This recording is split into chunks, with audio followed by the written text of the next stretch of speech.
video saya kali ini sangat menarik. Judulnya Perang Akhir Zaman Gog dan Magog. Banyak orang bertanya-tanya, apakah perang akhir zaman Gog dan Magog ini sudah terjadi? Saya mengkaji dan memeriksa, mengujinya. Ternyata perang akhir zaman ini belum terjadi. Karena perang akhir zaman Gog dan Magog adalah nubuatan yang tertulis di dalam kitab Yehezkiel pasal 39. Anda juga bisa baca di pasal 38.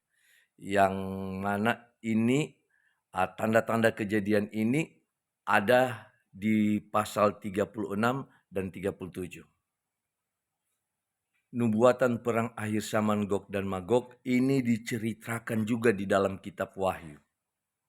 Kitab Wahyu ini ditulis sekitar tahun 95 Masehi sesudah Yesua terangkat ke sorga. Dan di dalam kitab pasal 1 kitab Wahyu ini tertulis bahwa akan menceritakan peristiwa-peristiwa yang akan segera terjadi. Artinya ini akhir zaman. Peristiwa akhir zaman dalam kitab Wahyu. Dan saya temukan di dalam kitab Wahyu pasal 20 ini menceritakan tentang peristiwa Gog dan Magog. Di dalam Wahyu pasal 20 menceritakan tentang perang akhir zaman Gog dan Magog. Ceritanya begini, setan malaikat itu turun, kemudian menangkap setan si iblis dan memenjarakannya di lubang maut selama 1000 tahun. Nah, setelah berakhir masa 1000 tahun, setan si iblis dilepas. Dan setan si iblis ini dilepas setelah akhir masa 1000 tahun dan pergi mempengaruhi bangsa-bangsa di 4 penjuru dunia. Tujuan setan mengumpulkan bangsa-bangsa di 4 penjuru dunia untuk memprovokasi bangsa-bangsa supaya anti Yahudi, anti kaum Israel. Mengapa? Karena dikatakan di dalam Yehezkiel pasal 36, 37, Tuhan mengumpulkan orang Israel dari 4 penjuru bumi untuk kembali ke tanah mereka untuk mendirikan bait suci. Di Yehezkiel pasal 30 dikatakan begini. Mereka Israel ini adalah tulang-tulang kering. Kemudian diberikan daging dan dihembuskan nafas. Dan mereka bangkit.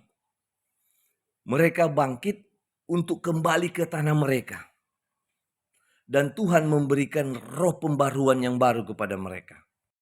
Itulah sebabnya di dalam kitab Wahyu dikatakan setan dilepas dan setan mengerahkan bangsa-bangsa untuk menyerang bait suci ini. Kemah di tengah-tengah orang Israel. Itu terdapat di dalam Yehezkiel pasal 37 ayat 27. Bahwa kemah Allah, kediaman Tuhan ada pada Israel, di tengah-tengah Israel. Dan mereka menjadi umat Tuhan. Di dalam Wahyu pasal 20 ini, setan dilepas dari penjara roh selama 1000 tahun.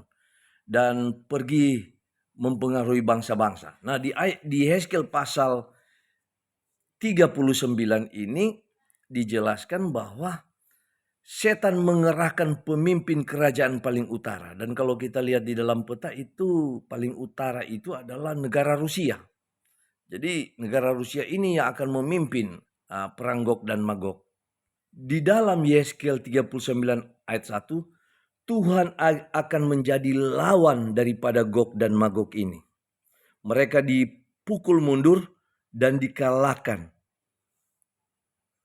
Karena ternyata Tuhan yang berperang dengan Israel untuk mengalahkan tentara pasukan Gog dan Magog. Sebelum terjadi perang Gog dan Magog di Yehezkiel pasal 38 dan 39 dinubuatkan. Di Yehezkiel pasal 36 dan 37 bahwa bangsa Israel ini dikumpulkan kembali dulu terlebih dahulu. Kemudian mereka kembali ke tanah mereka. Kemudian mereka diberikan roh yang baru oleh Tuhan. Kemudian mereka mendirikan kemah Tuhan, bait suci, kota Yerusalem. Itu semua tertulis di dalam situ. Anda baca aja semuanya. Dalam pasal 3 Yeskel 36 dan 37 menceritakan tentang pembaharuan dan kebangkitan Israel. Dan Tuhan katakan begini. Dalam Yeskel 39 ayat 8, sungguh pasti datang dan terjadi, yaitu hari yang kufirmankan itu, yaitu perang Gog dan Magog. Ini pasti, Tuhan katakan pasti akan terjadi. Dan Tuhan katakan bahwa Tuhan tidak akan sembunyikan lagi wajahnya kepada Israel. Demikian firman Tuhan. Jadi sebelum terjadi perang Gog dan Magog, dinubuatkan dalam Yeskel 37 ayat 21, Israel akan dijemput. Tuhan pulang ke tanah mereka dan mereka akan mendirikan bait suci di sana. Sehingga bangsa-bangsa akan datang mencari keselamatan di sana. Nah, ini tidak disukai oleh setan ketika dia dilepas setelah masa 1000 tahun. Dia akan mempengaruhi bangsa-bangsa untuk menyerang bait suci ini di kota Yerusalem. Dan dikatakan di sini kota Yerusalem itu di daratan bumi.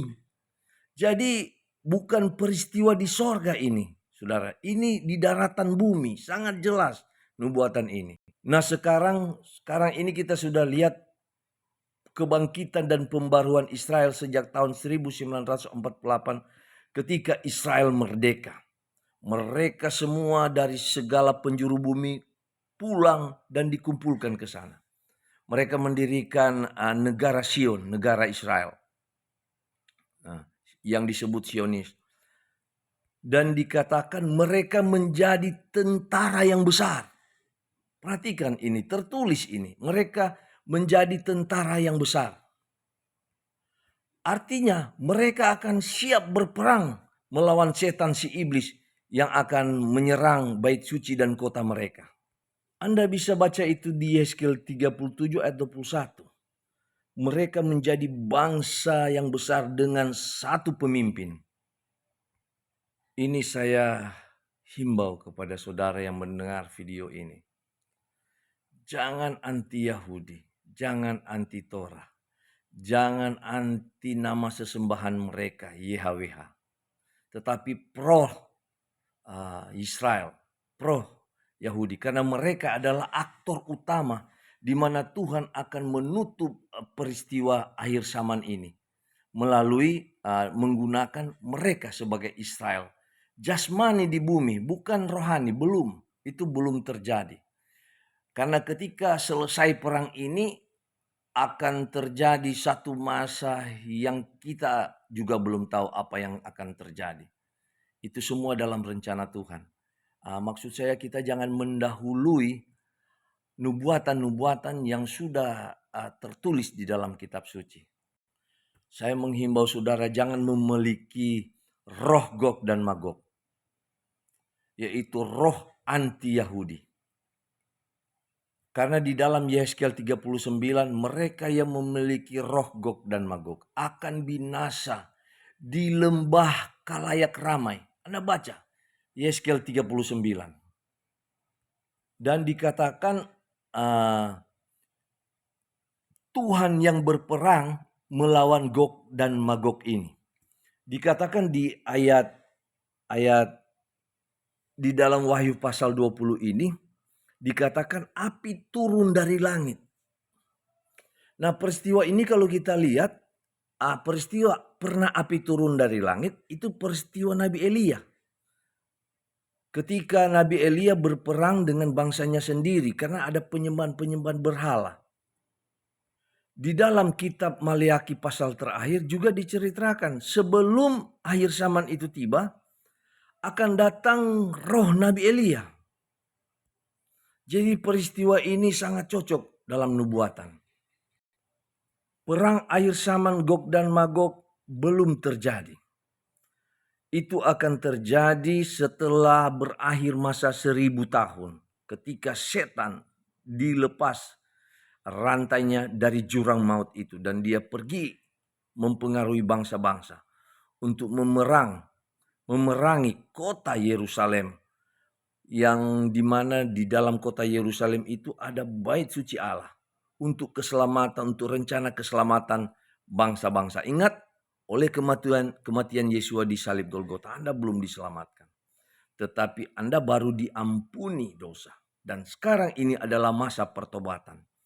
Jangan memiliki roh Gog dan Magog, tetapi milikilah roh orang Israel yang berasal dari Allah, untuk setia melakukan peraturan, perintah, dan ketetapan Tuhan di dalam Torahnya.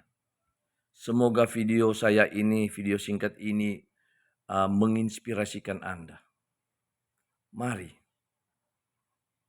bergabung di dalam rencana Tuhan ini. Seperti yang terdapat di dalam Sakaria 8 ayat 22 sampai 23, di akhir zaman bangsa-bangsa diajak supaya memegang punca jubah keselamatan, punca jubah ajaran orang Yahudi. Karena di dalam Yohanes 4 ayat 22 Tuhan katakan, kamu menyembah yang tidak kamu kenal. Tetapi kami, Yesua dan para murid, menyembah yang kami kenal, yaitu Allah Bapa Yahweh. Sebab keselamatan itu datang dari bangsa Yahudi. Jangan sampai Anda ketinggalan kereta keselamatan ini. Semoga Anda terinspirasi dan jangan mengikuti ajaran-ajaran yang tidak jelas, yang membuat Anda setia di dalam kekeliruan. Salam.